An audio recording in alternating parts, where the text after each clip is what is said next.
يا صباح الخير، جمعة مباركة علينا وعليكم ان شاء الله. تعالوا بقى النهاردة هنعمل مع بعض جبنة الفيتا خطيرة تحفة، بخيرها كده ودايبة وسايحة، كل حاجة حلوة فيها، كأنك كده بالظبط بتاكلي قشطة. والله كأنها قشطة، الخيرها بتاع اللبن في قلبها كده وتحفة.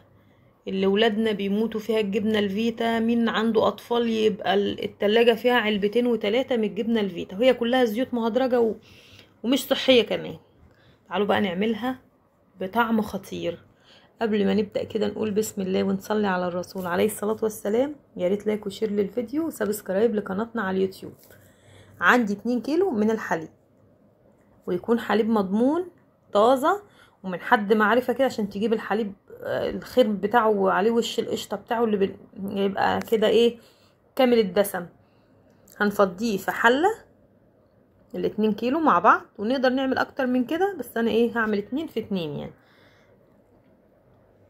هنحط ال2 كيلو مع بعض ونرفعهم على النار يغلوا، بس كده، من غير بقى منفعة ولا من غير اي حاجة، ولا نحط عليها خل ولا منفعة ولا اي حاجة. والله سهلة خالص خالص، يعني مش هتحسي ان انتي اصلا عملتي جبنة. وانتي واقفة في المطبخ بتعملي اي حاجة هتعمليها كده في ثانية، مش هتاخد منك وقت خالص، غير هو الوقت يعني بتاعة التخمير او بتاع التجبن بتاعها. ادي اللبن اهو في الاخر لما غلي قلبته تقليبه كويسه وغطيت عليه وسبته يبرد خالص، زي يبقى لما بنسبه 20% 30% ايه سخونيه كده. لما تحطي ايدك على الحله كده تلاقيها تطقيها، مش ما يكونش سخن قوي ويلسع. تعالوا نجيب علبه زبادي، اي نوع بقى، زبادي بلدي من الجهينه ده، اي نوع. نقلبها كويس قوي قوي لما تبقى سايله بالشكل ده، ما تبقاش قطع. وننزل بيها علبه الزبادي، ننزل بيها على اللبن ونقلب كويس قوي الزبادي في اللبن. ما شاء الله اللبن يعني شكله، بصوا يعني باين كده ان هو القشطه فيه. هغطي بقى الحله دي كده، واديها كمان فوطه ولا اي حاجه كده، واحطها في مكان دافي او مكان ايه يعني، في ركن كده في المطبخ، من بالليل مثلا للصبح. انا عملت الحاجات دي بالليل، عملت اللبن كده بالليل، تاني يوم الصبح ما شاء الله لقيتها تماسكت وبقت بالشكل ده اهو، بالشكل ده. بصوا اتجبن اللبن وبقى زي الفل. بصوا بقى وش قشطه عليه قد ايه، ما شاء الله. انا بقى مش هشيل وش القشطه كله، انا هاخد معلقتين بس كده واسيب الباقي فيه، واللي عايزه تشيله عادي. هي طبعا اللبن كله خير ما شاء الله، دسم جدا يعني. انا هاخد منه شويه، يجي طبق كده من على الوش.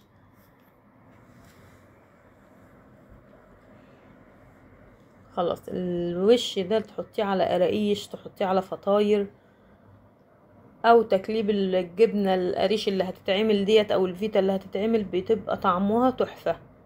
خلاص كده شفتوا ما شاء الله، انا خدت اهو طبق قشطه حلو جميل، ولسه في اللبن قشطه، بس خليها بقى كده.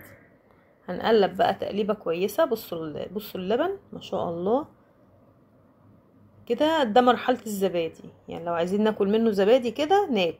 انا ما شاء الله مليت طبق منه، لاني بحبه كده جدا، زبادي قوي بحبه على معلقه القشطه كده، زبادي طعمه حلو حلو.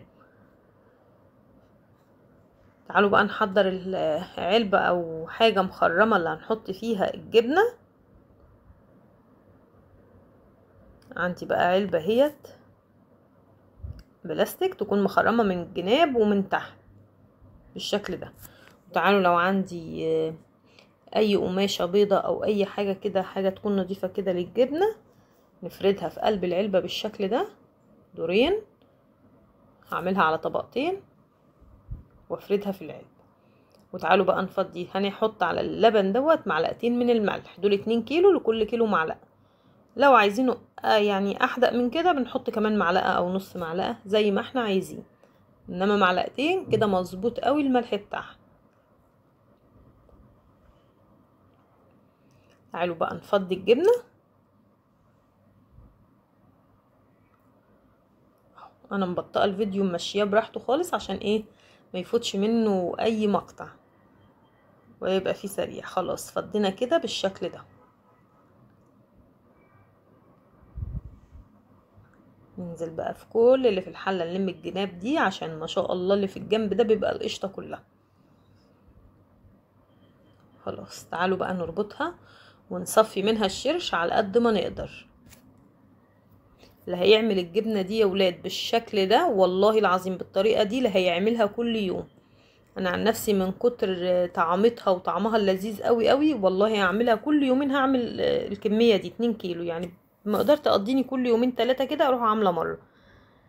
تتحط في التلاجة للفطار وللسندوتشات ولكل حاجه ما شاء الله. بس انا بقى ايه، لازم نشيل الصينيه اللي ملهاش حرف دي ونجيب حاجه تانية علشان هي هتنزل ميه كتير، هتنزل منها الشرش بتاعها. اهو كده خلاص صفيتها على قد ما اقدر وحطيتها بقى وغطيتها. ونجيب حاجه تقيله نحطها فوقها. انا مليت علبه ميه وهحطها فوقها بالشكل ده. تمام كده. تعالوا بس نغير الصينيه ديت علشان الصينيه ديت هتتملي منها شرش وهتدلدق وهتبهدل الدنيا. تعالوا هنغير الصينيه نحطها في حاجه تانية اهيت.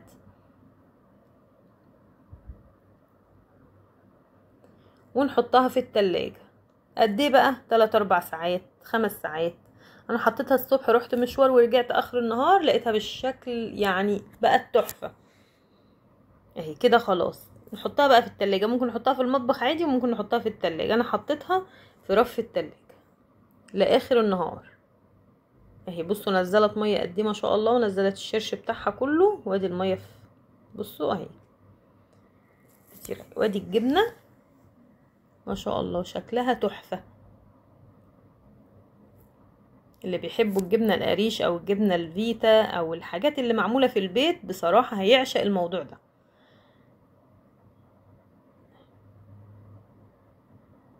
سايحه كانها قشطه بالظبط. بسم الله ما شاء الله اللهم بارك. طلعت الكميه الكبيره ديت اكتر من كيلو، ولبن بخيره اهو اكتر من كيلو، والطبق القشطه كمان. تعالوا بقى كده نشوفها. هنزل بيها في الطبق ما شاء الله اللهم بارك. طعمها تحفه. بصوا قشطه ما شاء الله الخير فيها زي ما هي.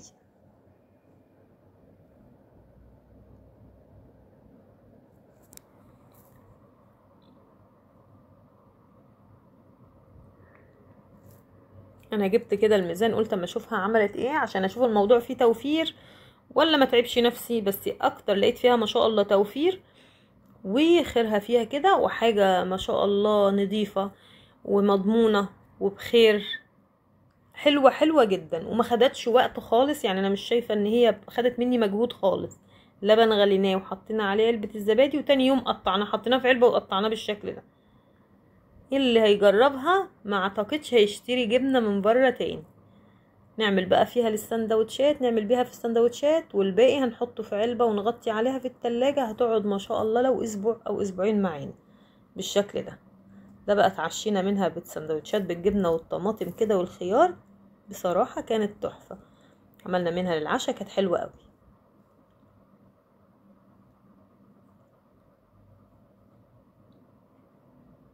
شيل الباقي كده وعلى التلاجة.